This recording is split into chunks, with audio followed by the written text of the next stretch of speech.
program, boys. I just want to start out by saying, and something I've said since I started my channel and I've always kind of believed in, if you don't need to train your neck for some specific purpose, you probably shouldn't. Sure, having a bigger neck looks cool, I guess, but the risk-reward ratio is not super great if you're just a normal lifter, I guess. If you do some combat sport or football, for example, yeah, you should definitely be training your neck, and that's more what this program is intended for people who actually need to train their neck for some sort of sporting purpose, okay? Split into 3 days. There's two active movement days, one static day, and typically I would set these up to be done after your actual grappling training. So if you train in the morning, for example, probably about 6-7 hours later to do this, or at night, whatever. Basically, the main reason for that is you can kind of gauge if you need to back off or not, depending on how much you tax it during your actual grappling that day. If you don't grapple and you just want to do this, then, still, basically split up. You should have at least a day of rest between each day. So typically we'll be doing these Monday, Wednesday, Friday, assuming you're rolling or grappling or whatever, Monday, Wednesday, Friday. And yeah, so I'll just kind of go through the exercises. This isn't a super complicated program. And yeah, so I'll go through the exercises. I'll go into the details of the program a little bit at the end. That's it. I should say also you will need a harness of some sort to do this program. It doesn't need to be a super great one, but it's required for a few things. The program's in the description, so just look at it and kind of follow along as we go. So first up is the chin tuck, right? And there's a few details here to make it better. So I'm fully extending here, right? His back. There should be an active extension. It shouldn't be completely relaxed in the bottom. And then when you come up, you're trying to get your chin down. So you're just coming to here. You're not trying to lift your forehead up and come all the way up there. Coming here, right? You're tucking your chin. What I like to do also to get a little more of a stretch and to make the contraction harder is I'm doing this face as I come up. So I'm here, flex all of this, tuck the chin. And now, same thing with weight, because assuming you'll be doing weight with this. I'll usually just put a weight on my forehead. It is better if you can do it hanging, but it's a little harder to rig up. So same thing, just goes right in your forehead. Relax back, tuck the chin. Pretty fucking simple. So the next one is where you'll need a harness. Attach this weight real quick. And these are the head raises. So I like to tell people to do them unsupported. So what a lot of people do, and I did initially too, I had my hands on my knees or something, and I've been extending, which is fine, but you're gonna get a lot more of a contraction, and it's gonna be more quote unquote functional for grappling if you do unsupported. So you'll notice how much it limits the weight you can use, and that's honestly a good thing. So I just kind of put my hands behind my back, fully tuck the chin, fully extend up. Doesn't need to be super fast, just like that. Next up, supine rotations. Just lay on your back, and this one's a little harder to weight. A lot of times, I'll actually do these standing with a band around my forehead on the end of a barbell. It's standing up. I've posted a video on this before. Always need something to weight your head, and this can even be like just some manual pressure. These don't need to be super hard. I have weight listed in the program, but it's not necessary. And you're just laying straight back, turning to the side. I like to use a mirror here because you can see I kind of want to tilt back. I want to keep my head in line with my torso, rotating the other way. And these should be nice and slow. Typically I'll count these 1, 2, 3 as I go. Pretty simple, a little harder to weight though. So last up, retraction and extension. And in my opinion, this is the most important for those who grapple. So what you want to imagine is your face is aligned, which it is. And you're trying to bring this line up and down. You're not trying to rotate in any direction. So you kind of tuck your chin to bring your head back, then you extend it. Tuck your chin back, extend it. And again, this should probably be done with weight as you go. So I'm gonna grab my 25 here. And these can be done pretty heavily, honestly. So same thing, weights on the forehead, tucking the chin, extending. Tucking the chin, extending. Right?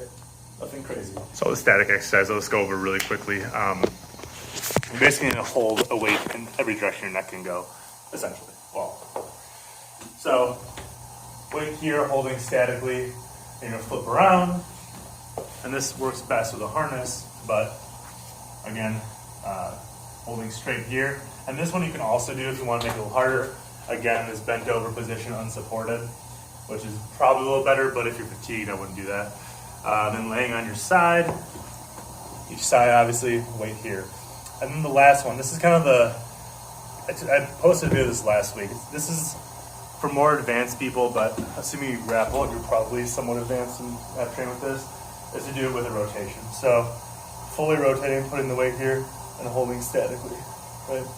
Pretty uncomfortable, but very good for neck health. Those are super simple.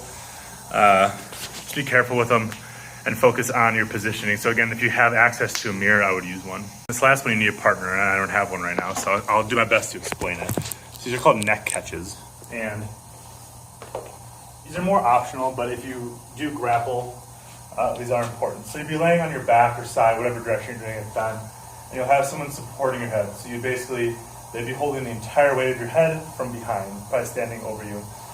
And once they feel like your neck's completely relaxed, they just let go. And you try to essentially catch your head without it moving. And when I'm doing it myself, obviously I know it's coming, so it's not effective at all. But once they fully get your weight, like give it some try to have them surprise you essentially, and let go, and you'll catch it. And this each direction, it doesn't sound like much, like you'll do anything. This isn't really for strengthening. This is for neck health and building like a skill component essentially to your neck training. So first up is a neck car, and this isn't a true car controller articular rotation. This is kind of like a basic one. So you're basically going to take your neck through every range of motion. So we're going to start lean back, really try and relax everything we possibly can, and we're basically make the biggest circles we possibly can. Just nice and slow, kind of flexing into it, not as hard as you can, but flexing through these ranges of motion. Where you might be limited, we're just going to do one each direction. This is kind of just like a warm-up stretch. Like I said, it's not a true car, but essentially it's a neck circle, nothing too complicated. I should also add, these stretches should be done after the strength portion or after your grappling, not both. You don't need to do it once a weekday, but don't do these first, okay? So the next one, it's just an ear to shoulder stretch, but we're doing with weight. So you don't need much weight. I'm just gonna use a 25 pound, I might use like up to a 45, and you're gonna put it in the arm that's the opposite of the direction your head's going. So it's currently my right arm, I'm gonna head to the left. And again, I like to do these in a mirror because a lot of times with one side or the other, they're usually a little different, and you'll compensate by rotating one direction or the other, and it's not going to be an efficient stretch. So I'm just relaxing my trap as much as I can, letting it pull me down. I'm not letting my shoulders move as best I can. I'm just going straight to the side. That's it. And you'll notice your head won't go as far with this weight here because it's going to be pulling from both directions. But it's a pretty deep stretch, so just let gravity do the work. Don't try to flex into it or anything. Just let it go where it goes. Shrugs are next, and these shouldn't be very heavy. Again, I've got some 25s, I might go up to 45 or so. But all you're doing is a shrug and a hold. Not too simple, not too, it's complicated, it's pretty simple, I mean. What you wanna focus on is not letting your head do this as you shrug or like do anything weird. So again, try to look in a mirror, keep your head should be perfectly still. As you shrug up, back down. Shrug up, back down. Don't wanna see this, okay? None of this kind of shrugs. These are pretty beneficial for gaining some control of your traps and separating them from your neck, which is important. So moving on, we have what I call the slicer. I'm sure it has a better term for it, but again, you're holding a weight in the opposite arm of where your head's going. So holding my right arm, head's going to the left. And so you're starting in this ear to shoulder position, and then you're bringing your face back and forth. So I'm coming forward, reaching back. And these should be done very slowly. If you feel like twinges or anything, like relax a little bit. Don't make it so deep. And again, this should mostly be gravity doing the work, holding your head down. Don't flex into it or anything. Pretty simple. And the last two. So it's a contracted no and an extended no. And these are probably the most important for grapplers mobility-wise, and to also gain control of these ranges of motion where you might be pushed in where your neck's vulnerable. So I'll kind of show you from the side here. So good posture, sitting up straight. Don't be hunched over, no Quasimodo. You're gonna tuck your chin, simple starting there, and then you're gonna do a no. You're gonna keep yourself tucked the whole time. back and forth, right? And I count 1, 2, 3 with these as well. And this one you are flexing in pretty hard too, because you're trying to gain control of that range of motion, not necessarily increase your range of motion. And then so that's the contracted no. The extended, this one be very careful with, go very slow, especially your first couple times. Sitting up nice and straight, extend your head back, and saying no. 1, 2, 3, 4. That's it. So onto the program itself. Like I said earlier, it's 3 days a week, intended to be done on the same day you grapple, but separate, so later in the day. Strength part first, mobility second, or do your mobility immediately after grappling and then do the strength later in the day.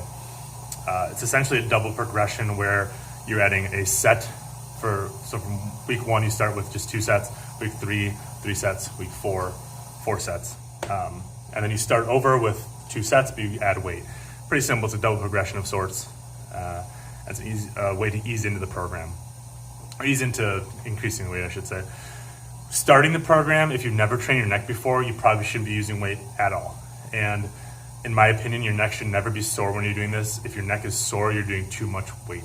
Your neck doesn't need to be sore for it to grow. It's unnecessary. It's going to limit your grappling. It's going to limit your lifting. It's not going to feel great. And there's no real point to it. It's divided into 3 days. There's a heavy day and a light day for the actual movement portions, and the static day in between. It's nothing all that complicated. Like I said, start very light. You should have room to grow. Once you finish all 9 weeks, you can start over. You don't start where you ended up. Start below where you ended up. So it should be like, get stronger, get stronger, stronger. 9 weeks is over. Start a little farther along than where you started the first time and go up again. So it's like a wave of sorts that goes upwards. Again, not that complicated. Go very easy. Be smart. If you grappled in the morning and your neck's fatigued as shit, go easy. Don't be afraid to skip a day. It's not the end of the world if you miss a day of neck training. Like, who gives a shit? And that's it. Let me know what you guys think. Be careful. Be smart. That's all I can think of. That's it, guys.